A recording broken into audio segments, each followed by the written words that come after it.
So today what we're going to be doing is we're going to be looking at lesson 23. Now lesson 23 is moving charge. So what we're going to be doing is we're going to be discussing, we're going to describe how and why charge moves. Now we've sort of answered the, both of these sort of, but we're going to go through in a bit more detail. Let's go back a couple of slides just to talk about briefly what we spoke about last lesson. Last lesson we talked about building up charge, the history of charge, the history of electricity. We said ultimately all charge is based on these guys, the protons, the electrons, and the neutrons. Once we talked about those, we said electrons negatively charged, protons positively charged, but the nucleus can't really move around that much. So we don't really take that into account. What we then did is we talked about how to create a charge. If you rub something with, like, I don't know, a piece of wool or whatever on a plastic rod, you can actually sweep off the electrons and chuck them onto something, which will make, and that's actually the word that I kept not being able to remember. Essentially the wool acts like a bit of a broom and sweeps away all the electrons, leaving us with an overall positive charge. We said this then makes this statically charged. We jumped in to say, well, if that's statically charged and then it's statically positive, it can attract electrons to it and induce a charge. How does it do that? Well, it sucks the electrons into other objects. So this positive charge is bringing these electrons in, and then that attracts, now that they're negatively charged, the piece of paper will get attracted to the rod. The same thing occurs when we look at water. Water can get attracted because the negative electrons in the water are going to move, they're going to get pulled towards it. Great, done. We then said like charges repel, so two positive charges are going to repel, but two negative charges are going to attract. Again, an electrostatic force. We said a Van de Graaff generator does this, and it does this really, really well because it uses its brush, instead of using a piece of wool, it actually uses a comb, and that comb rips off electrons quite easily. Now, the next part that we're going to talk about is the move, and we did talk about this. We're going to talk about moving charge, and we're going to talk about why charge moves. We can just start that discussion by talking about this guy. His name is Charles Coulomb. Now, when we talk about charge, it's probably about time that we actually find a way to measure charge. How much charge something has? How can we measure that? So how we can measure charge is we can use coulombs. Charge is measured in coulombs and has the symbol Q. Now, I didn't make these rules. I don't know why they chose the symbol Q, but we're going to measure charge in coulombs. So if something has a lot of charge, they'll have like 2 or 3 or 4 coulombs. If something has a very small amount of charge, you're looking at maybe, 0.01 or even 1.6 times 10 to the negative 19. That's the charge on one electron or proton. That is the smallest charge that you can actually get. You can't get anything smaller than that because, well, you can't get a charged particle that's smaller than an electron. So what we could ask is some basic questions here. How many coulombs of charge would I have if I had 2 electrons? This guy here, does anyone want to call out an answer or put an answer in chat? Or do I have to pick someone randomly? Who can tell me how many, if one electron is 1.6 times 10 to the negative 19, what would be the charge on 2 electrons? And 1.6 times 10 negative 19 by 2. Yeah. So 3.2. Beautiful. So if I just go 2 times 1.6 times 10 to the power of negative 19, as Calvin just said, you would get 3.2 times 10 to the negative 19 coulombs. Done. Easy. That means we can use that same logic. If I have 6.2 times 10 to the 23 electrons, guess what? Instead of 2, I can just replace that with 6.2 times 10 to the 23 multiplied by the charge of 1.6 times 10 to the negative 19. Now what I've got is I've got a lot of electrons. And because I've got a lot of electrons, I should be able to get a fairly decent charge.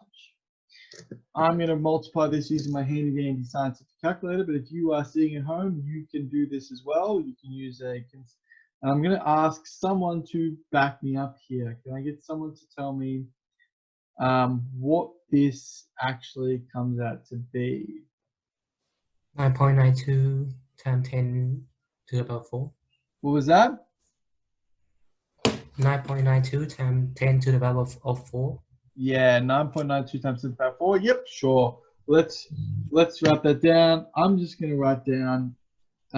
There's nothing wrong with your answer, Kelvin, but what I'm going to write is 9.2. Oh wait, let me double check. So that's what I got. So you got the same thing. Only difference is I'm just going to write it down in standard form. You could write 9.92 times 10 to the power 4 though. Same idea. Let's keep going. So if I have 1 coulomb of electrons, right? Now this is a different question. Now we're going to do backwards. If I have 1 coulomb of electrons, if I have 1 coulomb, how many electrons do I have? Okay, how you would do this one is you would say, okay, I have 1 coulomb of charge. When I had, if I wanted to go, well, if I've got 1 coulomb,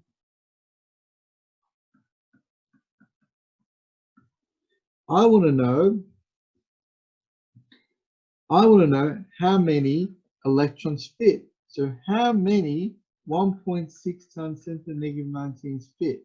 Because that's essentially coulombs per an electron. And that will tell me how many electrons there are.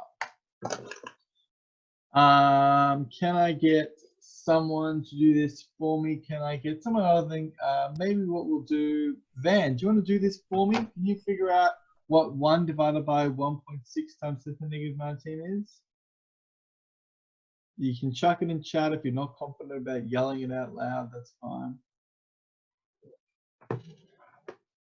Anthony's giving me an answer, and so has Kevin. Cool. And Brendan, yeah, beautiful. 6.25 times 10 to the power of 18. 6.25 times 10 to the power of 18 electrons. So all this is, all I'm doing here, by the way, just quickly, all I'm doing is either multiplying by 1.6 or dividing by 1.6. I'm multiplying if I know how many electrons, because essentially 1.6 times 10 to the power of negative 19 is the charge per an electron. So if I multiply this by the electrons, we'll get the charge. If I divide this, I'll get the electrons. A lot of people get confused by this just because a lot of people get confused by this. I think because in general they're not too familiar with how to deal with rates. So yeah, ultimately when you've got something per something, if you multiply it, you cancel. If you multiply it by electrons. If I multiply this by charge though, if I've got 2 coulombs and I multiply it, it won't work. Questions about this? We're good to move on. I'm waiting for one. Yeah, we can move on. One yes before I move on in chat. Yep, good. All Gucci or all G. I don't know what G is. I'm going to assume G is Gucci. We're going to go with Gucci. Yeah. All good. Okay, sure. There's nothing wrong with Gucci though. I wanted to talk about this because this is actually one of the questions in the Adroller that I was going to set. And I think some people have even attempted it already, and it's a bit challenging. If the charge in one electron is 1.6 times 10 to the negative 19, then you can't have a smaller charge than that. Well, for example, right, if I went 0.4 coulombs, or 4 times 10 to the negative 20. And I said, well, how many electrons is that?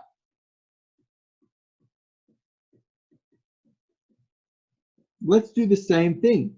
4 times 10 to the power of -20 coulombs divided by 1.6 times 10 to the -19.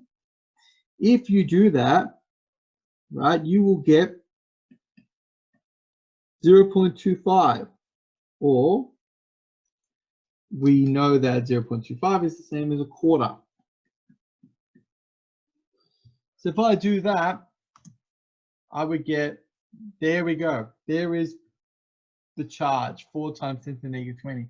Now, question, do you guys think we can have a quarter of an electron? Someone say out loud. No. No. No, No, of sir. course not. No, sir. No, It's sir. not possible. Uh-huh. You can't have a quarter of an electron. It's not possible. So therefore, you can't have a charge of 4 times 10 to the -20 coulombs. You just can't do it. What about 2 times 10 to the power of -19 coulombs? Could we have that? It's more than 1.6. Let's figure out how many electrons is 2 times 10 to the -19. Whoa, sorry about that. Well, let's figure it out. 2 times 10 to the power of -19 divided by 1.6 times 10 to the -19, because that's our charge divided by charge per electron. That's going to give us 1.25. Who already said that for me? That was Kevin.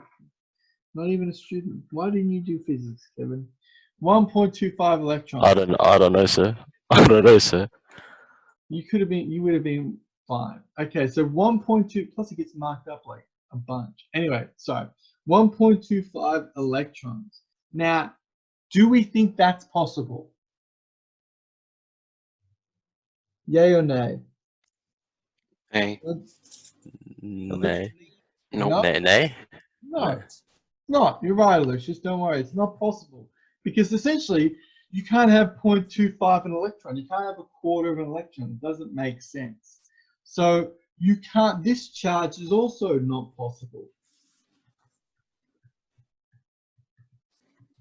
You can only have charges that are multiples of 1.6 times 10 to the power of -19. This actually is a word.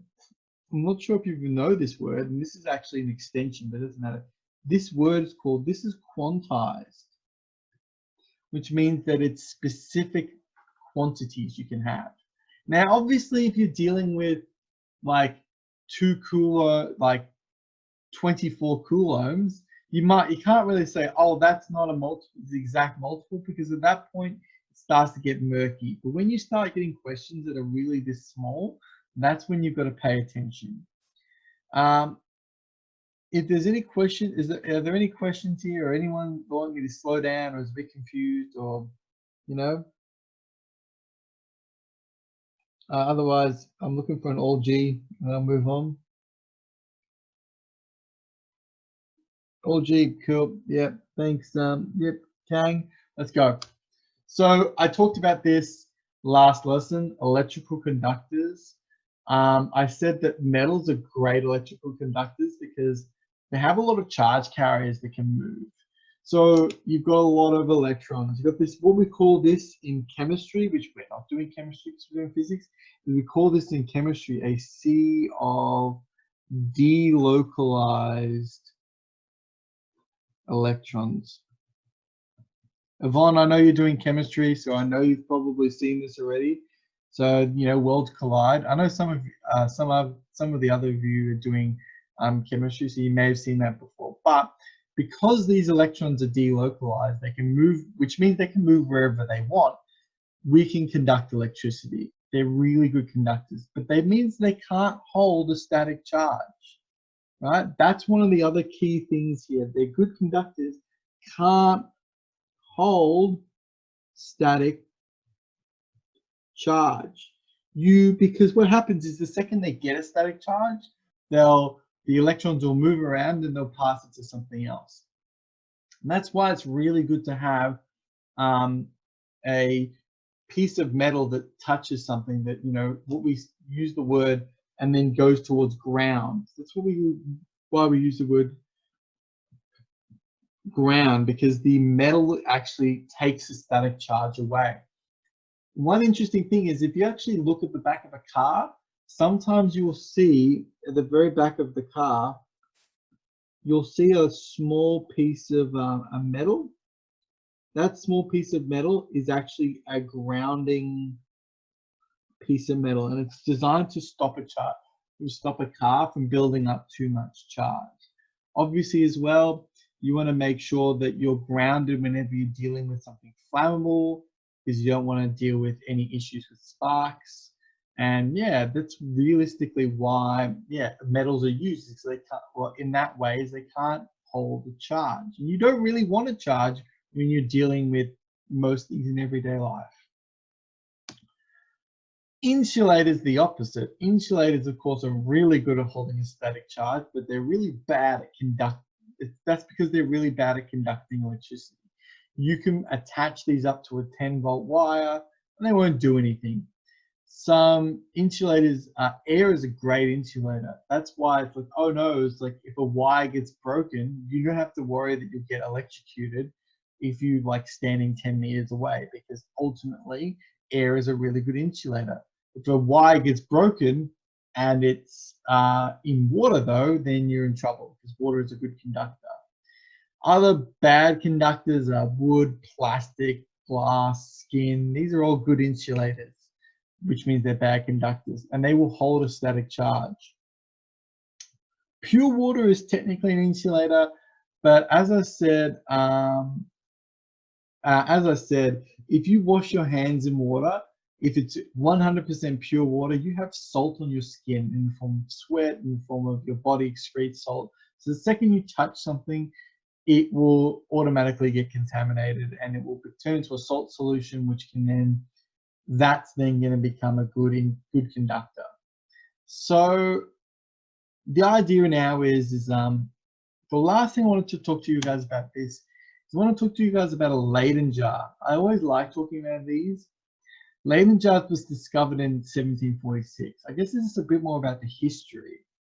Initially, Leyden jar is a high voltage device. It was a way that you could store high amounts of static electricity so that people could do experiments. People were actually able to see electricity in small sparks when they used the Leyden jar. So, and it had a big metal rod on top, and we can actually spend a little bit of time talking about, well, how does it work? How do you build a Leyden jar? Step one, take a piece of glass or a piece of plastic, some kind of insulator. Step two, fill it with brine. So the idea is the brine is a really good insulator, really good conductor, sorry. It conducts. And then the next thing we've got is you would put a metal rod. Now the metal rod and a metal casing as well around the outside. These are great at conducting electricity because there's a lot of free moving electrons. We've just talked about that. So, and we're going to put another rod here. Now, normally these are neutral. There's no charge here. Like they're all roughly the same sort of thing. But if you, the outside is neutral. What we're going to do is we're going to make this negatively charged. Now, if we make this negatively charged, actually, I think you would probably make this positively charged. You probably, oh no, you would probably make it negatively charged. You would probably bring a positive charge towards it and get the electrons to move on to it. I'm not, doesn't really matter. Plus, I'm not reanimating this but the idea is you make it charged. If you make that charged, the outside will get the opposite charge.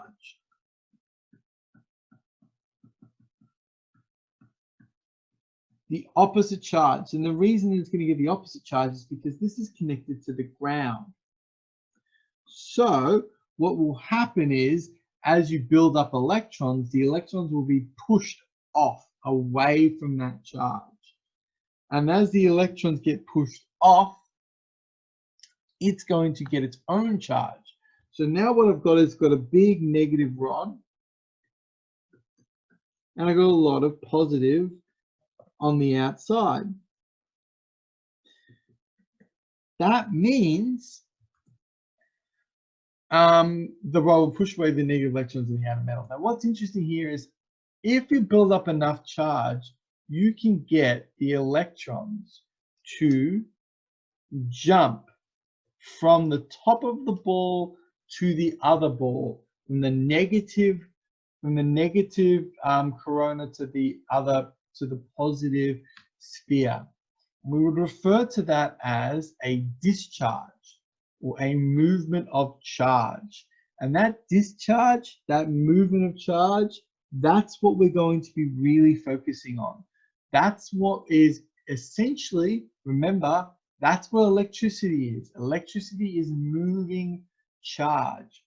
How much of that charge moved, why it moved, you know, what stopped it from moving at the start. These are the questions that we need to be able to describe. And in fact, this is exactly what I'm going to give you guys as the definition of electricity.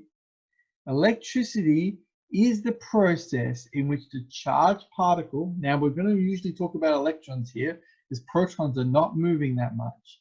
There is the process in which charged particles are moved from one location to another location. Electricity occurs when there is an imbalance in the electric charge. So when you've got an area with a lot of negative and an area with a lot of positive, you have an imbalance, electricity will occur that will move electrons from one substance to the other in an attempt to balance out the charge. Because ultimately those electrons are attracted to the positive. They want to balance it out. So yeah, that's the basics of what electricity is. Electricity is just how they move. Okay, I've got 10 minutes left. Zoom's telling me, because I'm cheap, I haven't paid for the, you know, proper thing yet. I will do it next Wednesday. So I might push really quickly through the last 10 minutes of this. So that's basically what charge is. Let's go back really quickly. So far, I've talked about how do we measure charge. Charge is measured in coulombs. Electrons have a specific amount of charge. They have a specific 1.6 times 10 to the negative 19 coulombs charge. That means there are limits to what type of charges you have. You can't have a quarter of an electron. You can't have 1.5 electrons. There's certain limits. You just can't make them. Conductors, really good at conducting electricity because they've got these electrons that can move around, and they've got charged particles, ions that can move around. Insulators, yeah, not good at moving electrons, but they are good at holding a charge because those electrons can't go anywhere. And then we talked about a Leyden jar, how we make them, why they're useful. Now, and we talked briefly about discharge. Now, next up is, after electricity, we're going to bump into balancing charge. So I just sort of said here, negative wants to get to the positive. So the negative, this is a battery here. Now, a battery's charged. It's got a big area where it's got a negative charge and an area where it's got a positive charge. But because of the way the battery's made, the charge can't just jump up. It's trapped. It really wants to get to the positive, just like how if I took two plates, one that was negatively charged and one that was positively charged, they would really want to get from one to the other, but they can't. There's just nothing there. So what we can do is we can make a way. Let's make a way for those electrons to get to the positive side. And what do you know? Look at that. I've attached a wire to a conductive piece of material. Now, electrons can come out of the negative part of the battery and happily go through the wire to that positive charge there. They can go out of the negative and into the positive. everyone's happy, great. But then you start to get an idea, like you get to start to get an idea. It's like, well, if those electrons are going to the, if those electrons are moving to the positive terminal in the battery, why don't I take advantage of them? Because, you know, might as well, if they're already going, they might as well do a job for me. Let's get them to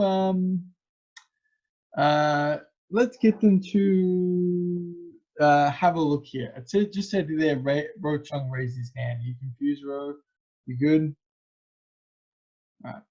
Let's take advantage of those electrons by, let's install a light bulb. Now the light bulb has a very, very small wire there. It's gonna have to, the electrons are really gonna have to push to get through that light bulb. And as these electrons, let's bring some new electrons out. As these electrons go through the wire with the light bulb in it, they're going to produce energy because those electrons have to push to get through the light bulb. Because, and why are they doing this? I always ask myself this, why are they doing this? Why would they make the effort for it?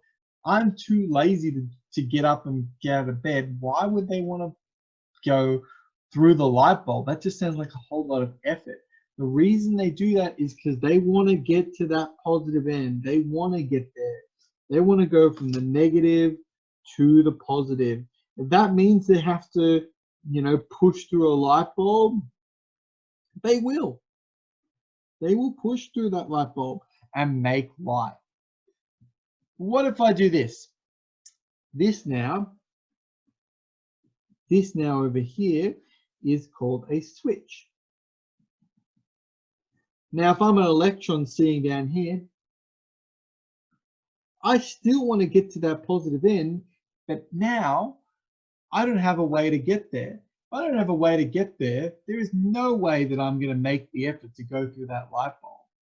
So once you open the switch, you stop, you know, the electrons say, well, I'm not going to leave the battery. What's the point? I can't even get to the positive end. I can't even get to the positive end of the battery. There's no point in leaving, so the light bulb would go out. So this is sort of how we can now start to create, take your idea of charges and use those ideas of charges to then make a, what this would be called a circuit. Why is it called a circuit? Because essentially the electrons move in a circle. They start at one end and they move to the other end. They go around in this circle fashion. They want to get back to the end. So what do we call this? So electrons attracted to the positive terminal of a battery and will move through a conductive element's wires to get to that terminal. This makes a circle or a circuit. Light bulbs or other elements can convert the energy. So you can convert the energy. A light bulb does a really good way of converting energy to, whoopsie. So a light bulb converts it to light. You could have a speaker, you could have a motor, and that will, you know, turn into other forms of energy. Doesn't matter what those forms are. Yep, I have 3.5 minutes left. I've got very little time. So this is just a different way that you can, this is just a different way. And of course, switches are great in here too. Once you break the path, once you stop the electrons from moving, they go, well, why would I want to leave the negative end of the battery if I know that I can never get to the positive? There is no stimulus. It just, the electrons will stay where they are and they won't go through the circuit. So therefore, once you open a switch or break the circuit, there is no conducting. All right, I'm going to stop the lesson here.